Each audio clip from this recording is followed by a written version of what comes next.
Hello and welcome to this week's episode of Nostalgia. I have my friend Tatiana here with me today. We are going to talk about all things nostalgic, the music, the culture, how we both became hat people, and it's going to be great. Welcome. Thank you. I'm excited. I'm excited to talk about it and do like a blast from the past. Absolutely. So, yeah, let's definitely start with talking about boy band culture, even girl band culture, the kind of huge bubble that we saw in the early 2000s of female pop singers and just the pop music explosion in general. How was that for you at the time? I think I felt more comfortable within myself because I would just like go out in front of my family and just sing and dance and just feel, confident because I saw these other girls and girl bands doing it. Like, why can't I do it? So I think that was the beginning of my confidence level. That's amazing. I love just growing up dancing too. The fact that music videos were so big and you could choreograph dances with your friends or learn the dances from music videos and put on a performance for everybody. Yeah, like TRL. I remember after school running home, like I gotta catch TRL, and we get to see like the new videos up, and yeah, the choreography. Like I feel like it's so different now. Yeah, it really is. And even you have to think to back then too. This was TRL was really right before the mass adoption of the internet. I think at Mhm. that point we had computers in our homes, but it was still when you had to kick someone off the phone so you could hop online. There Yes. wasn't the ability to just go on YouTube and look up a music video. This was even a little bit before the Windows Media Player, where you could even select a particular song you wanted to listen to. Otherwise, TRL, you would just cross your fingers and hope your favorite was on that day. Yeah. Yeah. So fun fact about TRL, because I was a huge fan, my confirmation name, I made it to be called Rose. So my initials can be TRL. So Tatiana Rose Lampa. Yes. That is very nostalgic of the 90s and 2000s. That's the best thing I have ever heard. Yep. Wow. That's very exciting. I grew up in Connecticut, and so I was a little bit too far away from Times Square and a little bit too young, also, at least without my mom bringing me to go be in the audience at TRL. But that was something that I wish that I was able to do. I know, same. I wish I went.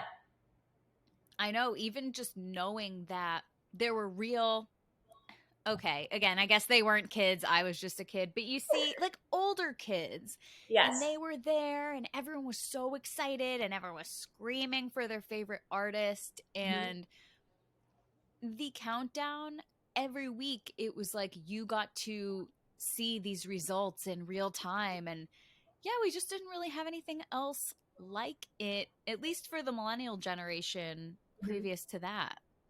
Yeah. Mm-hmm.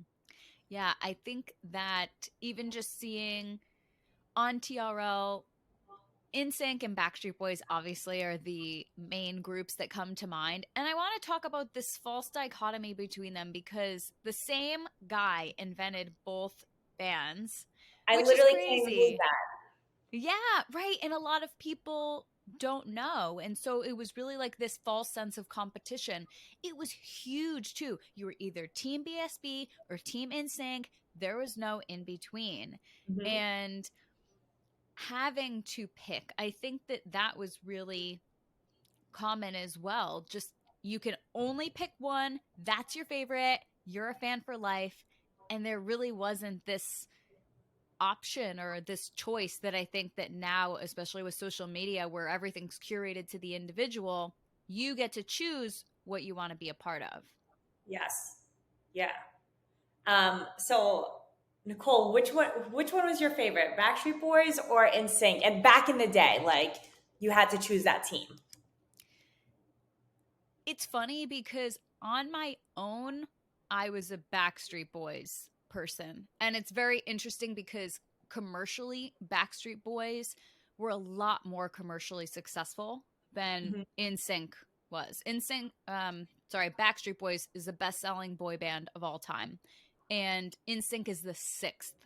And so, just to see kind of the difference between them, the Osmonds, Jackson Five, what are they called? Bayshore Boys, I think they might be called, which was like a Scottish boy group in the 1970s. I literally had to look them up. I didn't know who they were. And New Kids on the Block and One Direction. Oh my Those are God, the One Direction bands. made it. Yeah, those are the top 5 best-selling boy bands of all time. However, NSYNC's legacy and lasting impact on pop culture, I would say, is equal weight of that to Backstreet Boys. And with my sister and my cousin, we would make music videos. She was a diehard NSYNC fan. And so when it came to playing with them and I guess the dedication, like I've never gone to a Backstreet Boys concert, but I've been to an NSYNC concert. I've seen Justin Timberlake, I don't know, 3 times maybe. When it came down to the community and the group around it, though, NSYNC. So I feel like I was one of the very few who was like, I'm sorry, how do you expect me to pick between these two options? Yeah, yeah. I was a diehard NSYNC fan, and then Justin Timberlake was like obviously like my favorite. And then as I got older, and now when we start to play throwback music, I realized that Backstreet Boys were more of my jam. I just like associated myself. I was like NSYNC, Ride or Die, and I knew all the songs. But every time I hear Backstreet Boys, I was like, these songs just remind me of so much, and I feel like I know every single lyric, that Mm. I feel like I could have been more of a Backstreet Boys, but I identified myself with NSYNC. So again, like choosing which boy band is better. And I think looking back, I don't think one was better. I think they were just equally the same. I think NSYNC actually had more, I don't know if it's more culture, but I feel like the fans are a little bit more different, if that makes sense.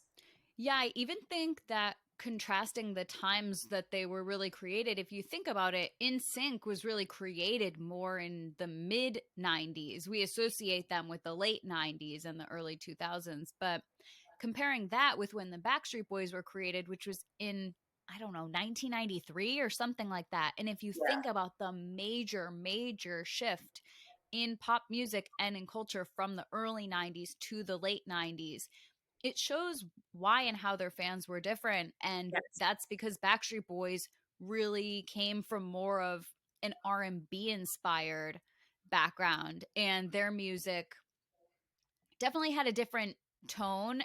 I would say that they were more similar to, you can't really compare them to Boys to Men, but an idea of a boy group where they do have a little bit more of that influence, where their lyrics are a little bit deeper, and that, you know, that was just kind of they were a product of that time, Hmm. not of the time that they ended up basically getting kicked out of. Because by the Yeah. time NSYNC came out, that one creator was like, wow, we made 2 really successful boy bands. Let's follow the formula and do it again. And they Mhm. created O Town and LFO and countless other boy band acts that were Yes. much more of the bubblegum pop, trying to reach a fangirl audience that I think NSYNC was more closely associated with. And I think too that, like, my mom liked Backstreet Boys. So Yeah. I think Backstreet Boys, despite being called boys, were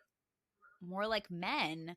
Mhm. And NSYNC, I think, had a younger demographic. And as a child, you could more closely identify with NSYNC. Oh yes, totally. But they have that like pop flair that was like so popping when we were like super young. So that was like easy for us to grab onto. Yeah, I think so too. And Ray, with the music videos, and it's so easy to just become a part of their world. And at the time when we were reading a lot of magazines too, you could rip out the pages of the magazines and put up In Sync all over your wall. Yes. Yes. Lance was my favorite personally. Oh, I love Lance too. I know. And now too, I'm like, he's wonderful. I do feel like JC could have had a better publicist. Like, I don't know what it was. He could have blown up way more. Yes, he totally could have blown up way more. He was so handsome, he was so cute, but I feel like he was like in the shadows of everyone else, but he could have totally shined. Hmm. Right. I think even Joey was in a few films, Hmm. maybe. Right. Yeah. Like he was even kind of pursuing other things. I don't know what Chris Kirkpatrick is up to. Sorry. I don't stay up to date. Although, wasn't he with kind of no, that might have been Joey and Lance, where Joey and Lance and AJ and Nick kind of came together, and they, I think we're going to do some touring in Vegas or something along those Yes. lines. But I it never think happened, right? never happened, but I think it will. That would be great. Yeah, and I think now people understand that we don't have to choose one or the other, and that everybody can come together and create awesome things. Well, you know what? I kind of wonder what back then in Sync and Backstreet Boys, like, were they forced against a rivalry or did they were like, no, I don't care about this. Like, I'm here to make music. Like, I would love to know. I wish they could talk about that. Have you heard any of their interviews? I'm going to send you actually, maybe I'll throw it in the show notes. Lance Bass has a documentary about it. And then I think I actually saw, and then there's a Backstreet Boys documentary as well. I'm like, I love this stuff. She's a It's, docu queen, guys. yeah, it's compelling. People are watching like nature documentaries or true crime. I'm watching like Backstreet Boys stuff. No, it's very interesting. Yeah, their rivalry was manufactured. And Oh, I think I that, like that. Oh my yeah, God. and that's what bothered the members about it so much, because these are all these, like, they were all based in the Orlando area. And so, Justin and whoever else were in like the Mickey Mouse Club, and it's like these guys were like, Kevin worked at Disney World, like they're in kind of like the circuit. So it's not like these guys like totally don't know anything about each other. They're all just guys who were trying to chase their dream and make music and be a part of something. Yeah. However, when Backstreet Boys blew up, again, the guy who created them just as fast was like, okay, let's do it again. On to the next. And Backstreet Boys was like, wait, you're touring us nonstop. We've been like going, going, going. We're making like no money somehow. Yeah. But now you're like ditching us to go make our competition. That Yeah. makes no sense. And it made no sense to them from a loyalty perspective, but it made sense from a financial perspective, which, if you want an answer to any question, money is Yes. usually the answer. Yep. But that's the TLC story too, where they had, the number one song and they were making no money from it. Yeah. um but I think that they too were a great example of a band that really just spoke to people. Yeah. Oh my God. Well, talking about TLC, that is like my ultimate favorite. So if anyone knows me, like my go-to, like karaoke, like just a time to get myself hyped up is TLC, No Scrubs. If I want to wind down, Waterfalls, like, I just feel like their music resonated so well to like just a young girl. And I feel like just trying to identify myself. So, oh my gosh, and it makes me sad that they weren't getting paid because I feel like in my eyes they were like the queens. Hmm. Absolutely. I even remember the first time I ever heard No Scrubs, and I feel like there are a few songs in your life where you remember the first time you heard it. And I was at my friend's birthday party, and everyone else at the birthday party was a grade older than me, and they were playing this new song, No Scrubs. I'm like, oh my god, I feel so cool that I get to be a part of this. And right, even when their song Girl Talk came out, I don't Yeah. remember exactly what year it was, but it's a song about girls talking. Actually, I think it's a song about girls talking about guys, not talking about each other. But Mhm. either way, when you're 11 or 12 or whatever, it's very relevant because you are a girl. And Yes. You know, you like to see these women having fun with things, and they were able to push the envelope and wear these fun outfits and be expressive and have awesome music videos. And you're like, yeah, that's it right there. Yes. Yeah. That's like the best memories of thinking about like the artists back then, like their outfits, their style, like the choreography. Like as a dancer, you're a dancer too, but like when I was younger, I wanted to be a backup dancer. Like it looked so cool. Their outfits, the vibe, like the camera shots, it was just so well put together. Yeah, 100%. I saw recently, I don't know if it was a meme or whatever, but someone was saying if I could go back to one moment in time, it would be Britney Spears's Dream Within a Dream tour. And that was just something that it's hard at the time because we didn't have the ability, unless you physically went to a concert in person, you didn't have the ability to see it unless Yeah. they kind of made it into a concert DVD or Mhm. something like that. But I think too with Darren's Dance Grooves, that was something huge with the DVDs where you could learn the Yeah. combination to Britney Spears is crazy or bye bye bye. Yeah. Yeah, and it's like oops, I did it again, and it's like that was something right unheard of. It truly was my dream too to be a backup dancer Yeah. because you could just get to be a part of this whole story. Yeah. Oh my God, it was so incredible. Yeah. Okay, I do want to talk about our obsession with hats, hair accessories, all of that because like we just mentioned with TLC, the self-expression at any age, but as a kid, I think as you're developing it for the first time on your own, as opposed to having your parents dress you, Yes. it's really big. It's a big deal. Yeah. It's totally a big deal. And I'm not saying I had the best clothes, but I had really, really great clothes. And I got my parents to let me express myself. Like when we would go shopping, they're like, all right, what is one thing that you definitely want to get? I'm like, the kangaroo hat, the bucket hat. Like that is so my style. Or like when we go shopping, like hair accessories, I'm like, the butterfly clips. Mom, can you please like twirl my hair and then put the butterfly clips? And it was so cute. And like, honestly, I'm so glad they're kind of bringing it back. I'm on, I'm not sure if you're on TikTok, but I saw it on Mm-hmm. TikTok. These young kids are starting to bring it back. And I was like, hey, I'm not mad about it.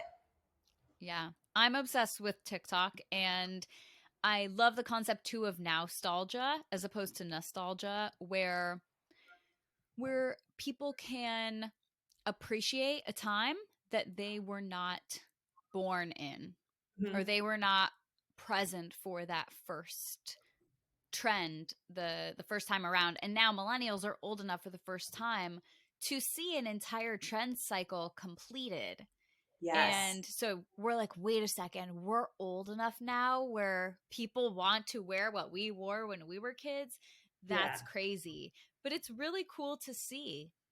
Yeah. Well, talking about like our age, um, at the Super Bowl, there was like this meme saying like, "Oh my gosh, I'm so happy the Super Bowl is catering to the young kids," and then like 1 minute later, like, "Oh wait, we're the older ones now."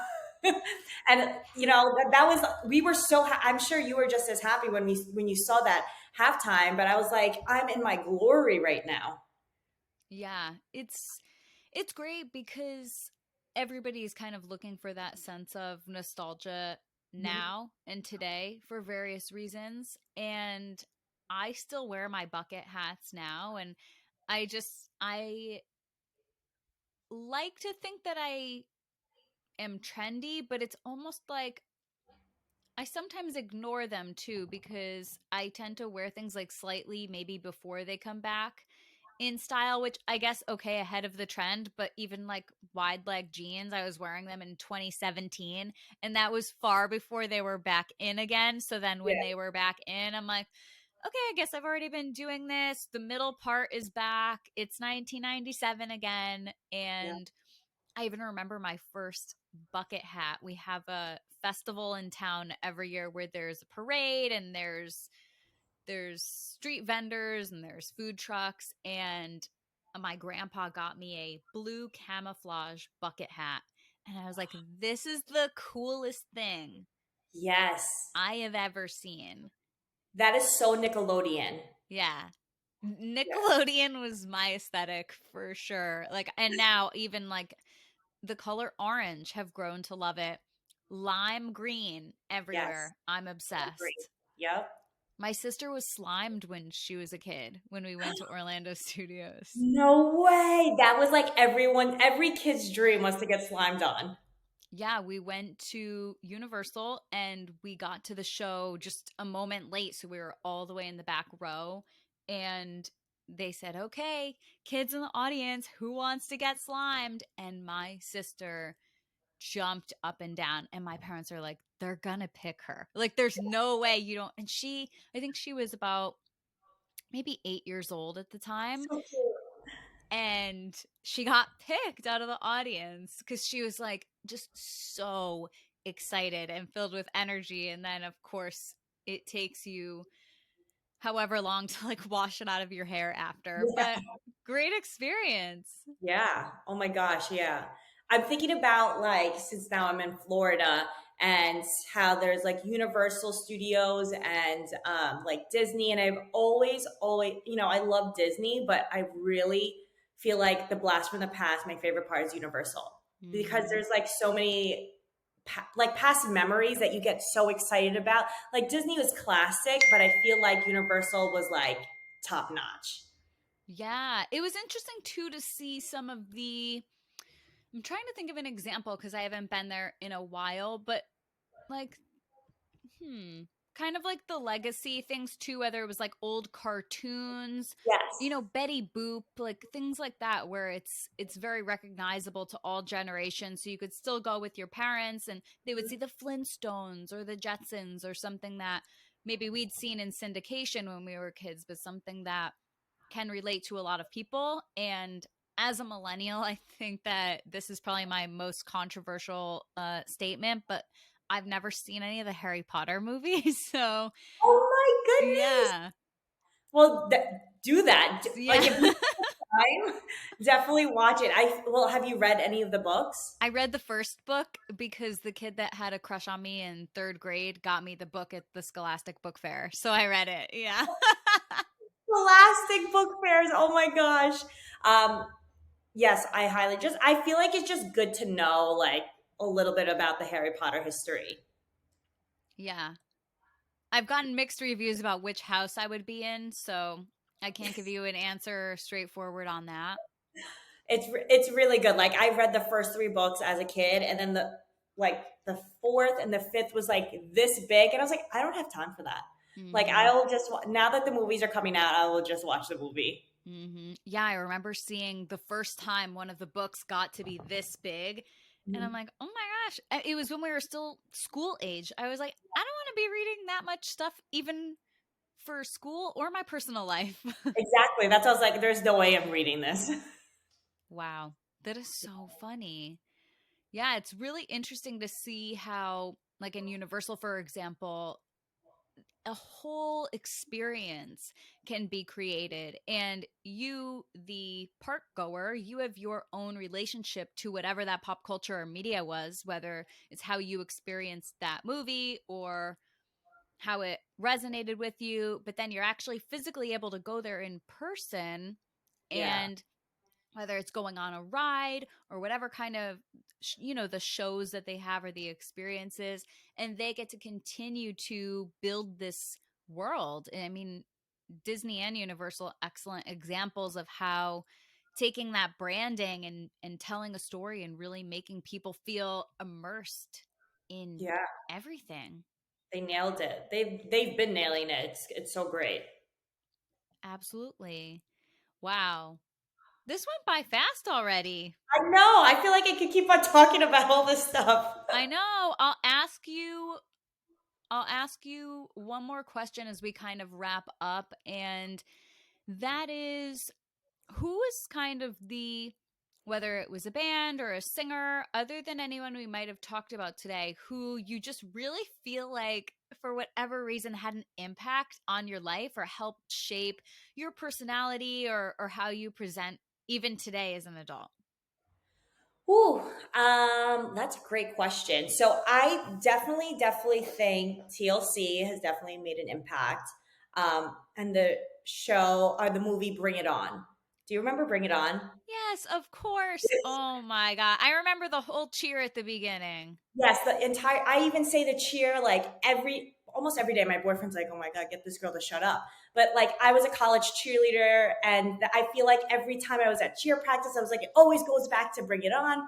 I knew the entire soundtrack. I remember putting it in my boombox and nonstop playing. I knew every single word and the songs would just appear a little bit in the movie, but I like knew every song. Every time I see the movie on TV, I'm like, I gotta watch it. There's no way I can't watch it. It's like one of those movies that you can't skip out on, you'll never get sick of. So I feel like TLC definitely like for performance and music and style wise, that definitely shaped me. And then kind of like the movie part, career and like athletic part was like so Bring It On. I wanted to be a cheerleader. I became a cheerleader. I feel like I'm always so hyper and happy. So I think those two are those two.